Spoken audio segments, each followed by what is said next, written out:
The gunshot shattered the morning air, just as my driver slammed the brakes. My body lurched forward, my hands flying instinctively to my stomach. The seatbelt bit into my shoulder, pain flaring sharp and bright, but fear was worse. So much worse. Another shot rang out, closer this time, followed by shouting. Men. Angry voices. Too many footsteps. "Madam, stay down," my driver yelled, already reaching for his weapon. I smelled burning rubber and metal. My heart hammered, so hard I thought it might rip free.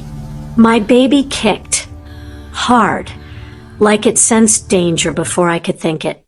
I pressed my palm over the curve of my belly, breath shaking. Not like this. Not here. The car door was ripped open. Sunlight flooded in, blinding. A shadow blocked it, tall and solid. A gun raised. I screamed. And then the world changed. A black car screeched sideways, cutting off the road. Doors flew open. Men poured out like a storm. Guns thundered. Bodies hit the pavement. Someone shouted my husband's name, like a prayer and a curse all at once. Savino. Through the chaos, I saw him walking toward me. Calm, furious, untouchable. Blood darkened his sleeve, but his eyes were locked on me, only me. When he reached the car, he dropped to his knees, hands framing my face, his voice low and deadly steady. "Are you hurt?" I shook my head, sobbing. "The baby." His hand pressed gently to my stomach. His eyes closed for half a second. Alive. That was when I understood something terrifying. I was not just carrying his air. I was carrying his weakness. Before we go any further, thank you for being here. Truly, if you clicked this story, stayed through that opening, and felt your heart race even a little, then you're already part of this journey with me. And if you're not subscribed yet, ask yourself why. You're clearly enjoying this. You're clearly curious. Don't be the person who comes back later searching for part 2 and realizes you missed it because you didn't click one small button. Subscribe now. You don't want to be left behind when this story gets even darker. Now let me tell you how I became Savino De Luca's wife. I did not marry for love. I married because my father was drowning. The Marchesi estate had always looked untouchable from the outside. Marble floors, antique chandeliers, wealth passed down like scripture. But behind closed doors, my father's hands shook when he poured his morning drink. He stopped sleeping, stopped smiling. I found out why the night Savino De Luca walked into our home. He didn't raise his voice. He didn't threaten. He didn't need to. His presence filled every corner of the room, sharp and cold, like winter that never ended. He wore a black suit tailored within an inch of perfection. No jewelry, no excess, just power, controlled and lethal. "The debt is cleared," he said calmly, as if he were discussing the weather. My father sagged with relief, nodding too fast, thanking him too much. Then Savino looked at me, not like a man looks at a woman, like a man looks at a contract. "I don't want money," he continued. "I want blood, a union, an heir." The word hit me harder than any slap. I was 22. I had dreams that had nothing to do with crime families and power treaties. But in that moment, none of it mattered. "She's yours," my father said. His voice cracked, But he didn't stop himself. Savino studied me for a long second. His eyes were ice blue, unreadable. "Good," he said. "Prepare her." That was the night my life stopped belonging to me. 2 days later, I stood in a cathedral that smelled of incense and inevitability. Silk clung to my skin. A diamond, so heavy it felt like a shackle weighed down my finger. Savino didn't smile when he married me. He didn't even kiss me afterward. On our wedding night, he was efficient, controlled, possessive without tenderness. I lay beneath him, staring at the ceiling, telling myself not to cry because tears would change nothing.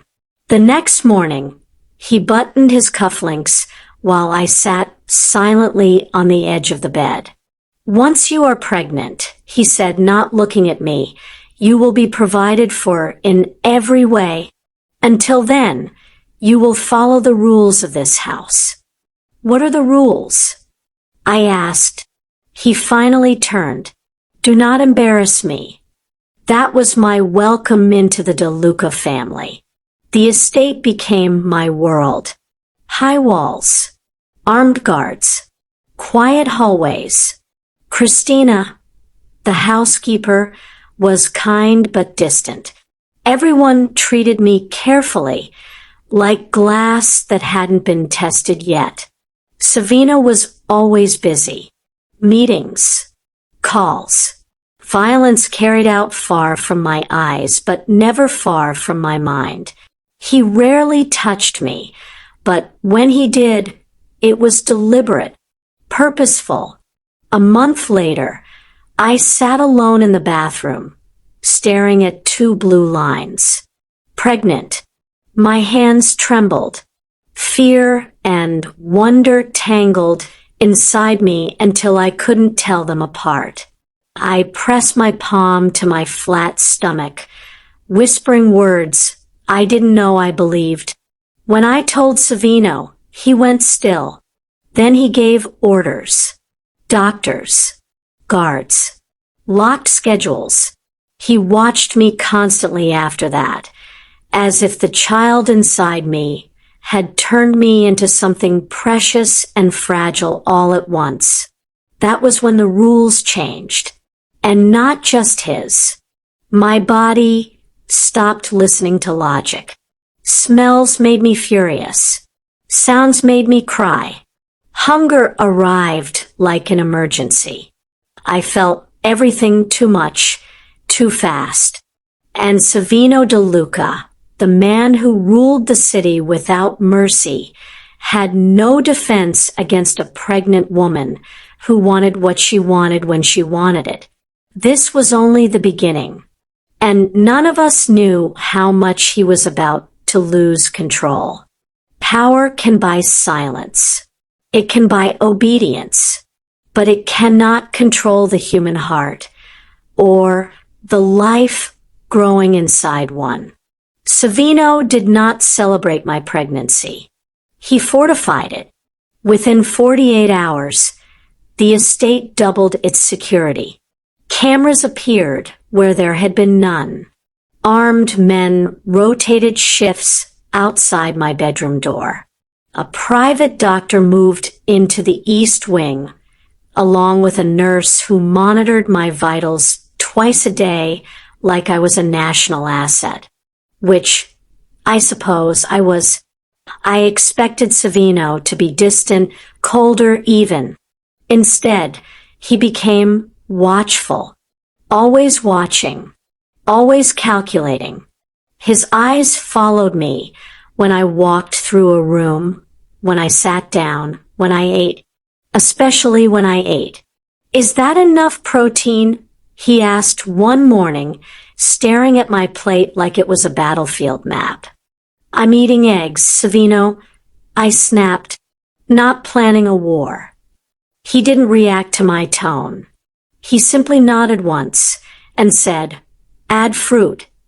Christina raised her eyebrows at me from across the dining room, hiding a smile. I scowled and reached for the strawberries out of pure defiance. This was my life now. Me, the baby, and a mafia king who thought nutrition was a survival tactic. At first, I told myself I could handle it. I stayed quiet, polite, obedient enough to keep the peace. But pregnancy does strange things to a woman. It strips patience bare. It sharpens emotion until everything feels urgent and unfair. And Savino had no idea what he was up against. The smells hit first. His cigars, once barely noticeable, became unbearable. The smoke clung to him when he came home late, seeping into my nose, my throat, my thoughts. One night, he leaned down to kiss the top of my head, and I gagged so violently he froze. "What is it?" he demanded, already tense. "You smell like poison," I said, tears springing to my eyes. "Like you want me to be sick on purpose." I cried. Hard. Loud. I couldn't stop. Savino stared at me like I had just spoken a foreign language. The next day, every cigar in the estate disappeared. Christina told me later that Savino had personally ordered them burned. He didn't tell me. He never did. He just stopped smelling like smoke. Then came the cravings. They weren't polite suggestions. They were demands that took over my entire body. Salted caramel gelato, pickles at dawn, bread at midnight. Once, I wanted something so badly I couldn't even name it, just sat on the kitchen floor sobbing while Savino stood helplessly nearby. "Tell me what you want," he said, his voice tight. "I'll get it." "I don't know." I cried. "That's the problem." He crouched in front of me slowly, like I might explode. "Sandra, breathe." I slapped his hand away. "Don't tell me to breathe. I'm breathing all the time, and it's not helping." He stayed there anyway, silent, watching, learning. I realized then that Savino De Luca was afraid of exactly two things: losing control and losing the child inside me. The house began to bend around my moods. Meetings were rescheduled if I napped. Arguments ended if I cried. Men who terrified the city lowered their voices when they passed me in the hall. I caught whispers when they thought I wasn't listening. "She shouted at him yesterday. He just took it. Pregnancy is dangerous." They weren't talking about me. They were talking about Savino. One afternoon, I wandered into his office unannounced. I hadn't meant to cause trouble. I just wanted him. His presence. His grounding weight in a world that felt too sharp. He was mid-meeting. I could tell by the tension in the room. Men stiffened. Hands twitched near weapons. Savino stood instantly. "What is it?" he asked, already moving toward me. I burst into tears. "I can't remember where I put my blue scarf." I sobbed. "The soft one. And if I don't find it, I think I'll lose my mind." The room went silent. Savino didn't hesitate. He turned to the men seated around the table. "Leave," he said. One of them blinked. "Boss, we were discussing." "Now." They left. Savino crossed the room, cupped my face gently, and rested his forehead against mine. "We'll find it," he said. "I promise." We did. It was in the laundry room. That night, I lay awake in bed, watching him change out of his suit. The man who had taken me as payment. The man who had claimed my body for a purpose. He moved differently now. Slower. Careful. Like every motion accounted for me. Savino, I said quietly. He paused. Yes. Why are you being like this? Like what? Like I matter. He didn't answer right away. He sat beside me, hands folded, staring at the floor. Because, he said finally, you are carrying something that belongs to me. I should have been angry. Instead, my chest tightened in a way I didn't understand. The days passed. My body changed. My emotions became storms that arrived without warning. And Savino, cold, controlled Savino, adjusted himself around them without complaint. But the city noticed. A rival family tested his attention. A delayed shipment. A warning shot. Rumors that his focus had shifted. They were right. I was no longer just his wife. I was his weakness. And the world was not kind to men with weaknesses. Control can look like protection, but true strength is learning when to bend instead of break. By the start of my second trimester, everyone knew. Not because Savino announced it. He never did anything that simple. The city knew because his behavior changed. And when a man like Savino De Luca shifts even an inch, the underworld feels it like an earthquake. He stopped going out at night unless he had to. He brought meetings into the estate. He cut conversations short when I entered a room. He answered my calls on the first ring, no matter who he was with. And I unintentionally became a problem. Pregnancy hormones don't whisper. They demand. Loudly. Publicly. Without shame. One morning, I woke up furious for no clear reason. The curtains were wrong. The light was wrong. The silence was wrong. By the time Savino came in to check on me, I was pacing the room like a caged animal. What's wrong? He asked carefully. Everything, I said. And if you ask me again, I might scream. He nodded once. I'll be downstairs. No, I snapped. Don't leave. He stopped mid-step. I didn't say I wanted you gone. I continued, tears burning behind my eyes. I just don't want you breathing so loudly. Savino stood very still. I will adjust my breathing, he said. I burst into laughter so sudden and wild that it scared both of us. He stared at me, confused, until I laughed so hard I started crying again. He came to me then, awkwardly pulling me into his chest, holding me like he wasn't sure where his hands belonged. This was our rhythm, now. Chaos and calm colliding. The staff learned quickly. If I frowned, someone fetched water. If I sighed, pillows appeared. If I cried, Savino was summoned like an emergency response. The men noticed too. Marco, Savino's consigliera, began watching me the way soldiers watch a fragile supply line. He started insisting on extra cars when I left the estate. Extra men. Extra routes. You're being dramatic, I told him once as he handed me into the back seat. With respect, madam, he said quietly, you are the most important person in this family. That should have made me feel powerful.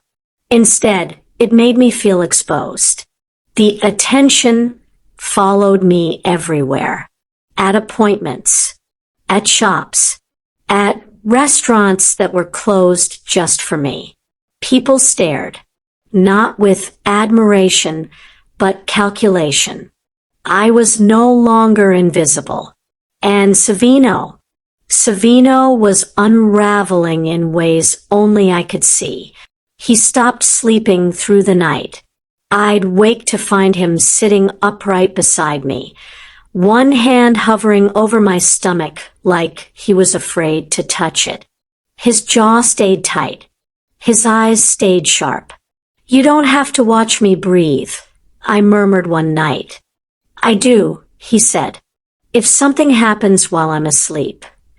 "Savino," I interrupted, "I'm pregnant, not glass." He exhaled slowly. "I don't know the difference anymore." That scared me more than any gun ever could. The breaking point came during a dinner with the heads of two allied families.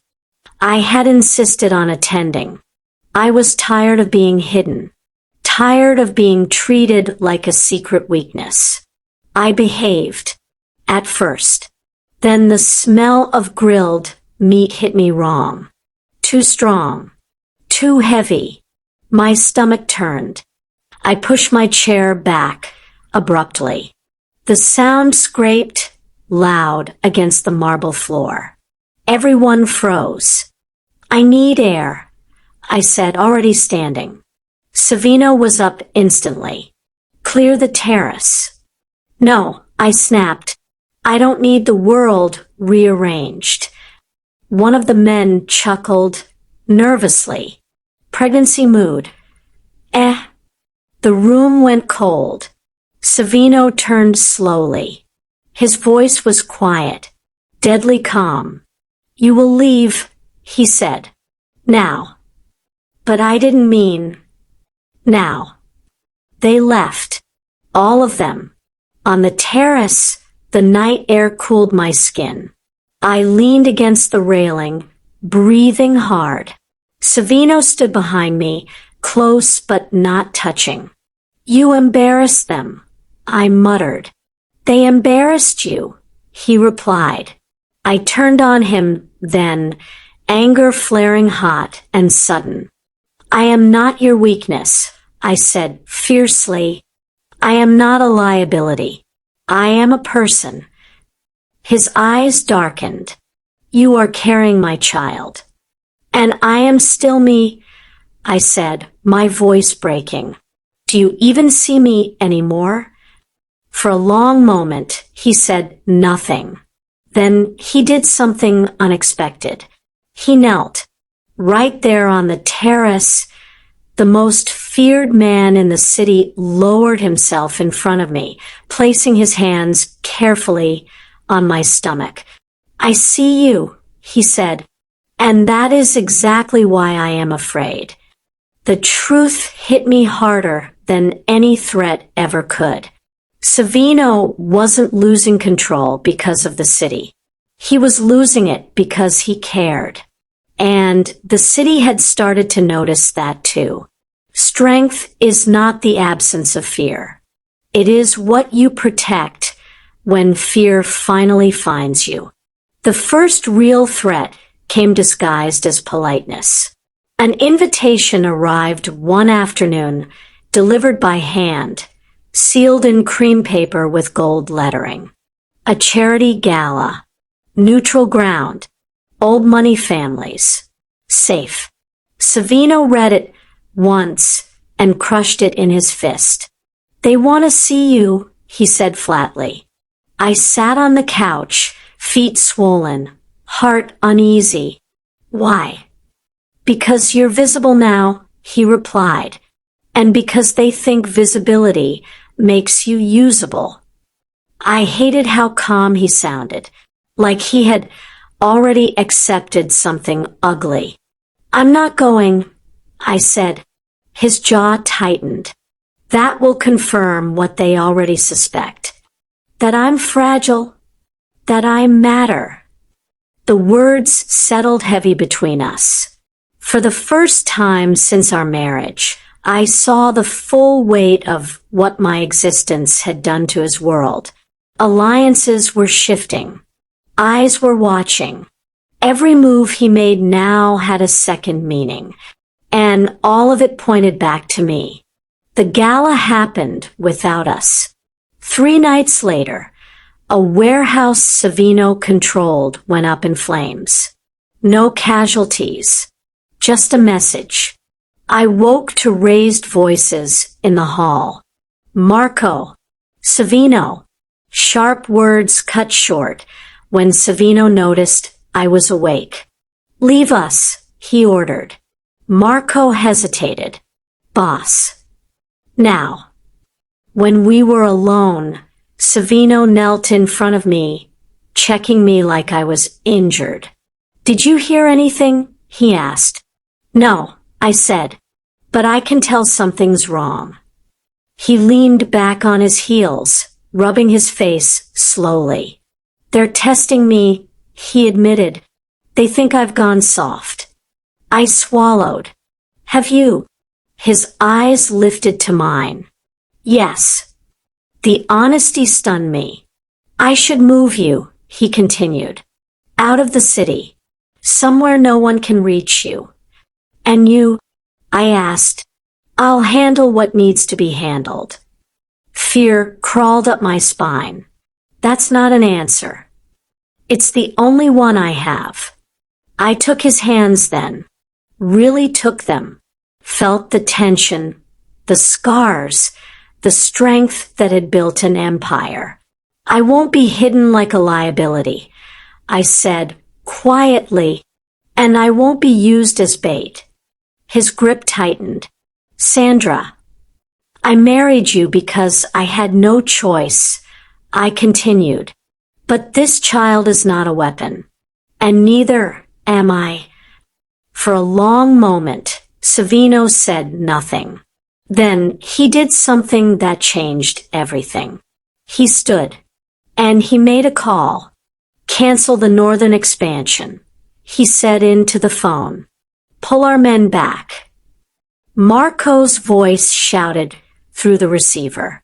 Boss, that deal secures. I know what it secures, Savino snapped. Do it. He hung up. The silence was deafening. That deal was your leverage, I whispered. It was, he agreed. And now it isn't. I stared at him. Why? He stepped closer, resting his forehead against mine. Because no crown is worth losing you, he said. And no empire survives if its king forgets why he's fighting. That night, they came for us. Not loud. Not reckless. Precise. I was halfway asleep when the alarms screamed. Lights flooded the room. Boots thundered in the hall. Savino was already up, gun in hand, positioning himself between me and the door. Stay behind me, he ordered. I grabbed his sleeve. Don't leave me. His jaw clenched. I won't. Gunfire erupted downstairs. Shouting. Chaos. I pressed my hands over my stomach, breath coming fast. Savino turned to me, eyes blazing. If anything happens. Nothing will, I said fiercely. You promised. He kissed my forehead once. Quick. Devastating. I did. The fight was brutal and fast. I heard it all. Every shot. Every scream. Time stretched until it felt unreal. Then silence. Savino returned minutes later, blood on his knuckles, breathing hard. It's over, he said. They won't try again. I broke then. Relief. Fear. Love I didn't know how to name. I cried into his chest while he held me, like I was the only real thing left in the world. Later, as dawn crept in, he lay beside me, one hand resting on my stomach. I used to think power meant control, he said quietly, but control shatters the moment you care. I turned to him. Do you regret it? He shook his head. No, I regret not choosing sooner. The city learned a lesson that night. Savino De Luca was still dangerous. But now, he was dangerous for a reason. and that made him unstoppable. Real power is not what you conquer. It's what you are willing to risk losing to protect what matters. After that night, nothing went back to the way it was. And strangely, that was when my life finally began to feel real. The city went quiet, not peaceful, never that, but careful. Messages stopped coming. Meetings softened. Rivals redirected their attention elsewhere, like predators who had tested the fence and decided the risk was too high. They had learned something important. Savino De Luca would burn the world before he let anyone touch what was his. And what was his now was not just an heir. It was me. The final months of my pregnancy were the hardest and the strangest. My body felt heavy. My emotions felt exposed. I cried over nothing and everything. I laughed when I shouldn't. I snapped, apologized, snapped again. And Savino stayed. He attended every appointment, sat through every lecture, held my hand when fear crept in during the quiet moments. One night, I found him in the nursery again, standing alone. The room glowed softly, filled with pale colors and hand-carved furniture he pretended not to care about. "You built all this," I said. "For the child," he replied automatically. I stepped closer. "And for me?" He hesitated. Then he nodded. "Yes." That was the first time he said it without fear. When the labor started, it was violent and sudden. Pain tore through me in waves that stole my breath. I screamed. I cursed. I broke down completely. Savino never left my side. He looked more afraid than I felt. His hands shook as he held mine. His voice broke when he whispered my name. When our child finally arrived, crying and alive and perfect, the room fell silent. Savino stared at the baby like the world had ended and begun all at once. A daughter. I laughed weakly through tears. "I told you." He didn't argue. He took her carefully, like she was made of light, not flesh. His jaw trembled. His eyes filled. In that moment, Savino De Luca, the cold king, the feared Don, was just a man holding something he never knew he needed. "She owns me," he said quietly. "Yes," I agreed. "She does. And so do I." The city adjusted again. Slowly, reluctantly, but it adjusted. Because power had shifted. Savino still ruled. But now he ruled with purpose. Not just for legacy, but for love. Power without humanity creates fear. Love without strength creates vulnerability. But when strength learns to love, it becomes unbreakable.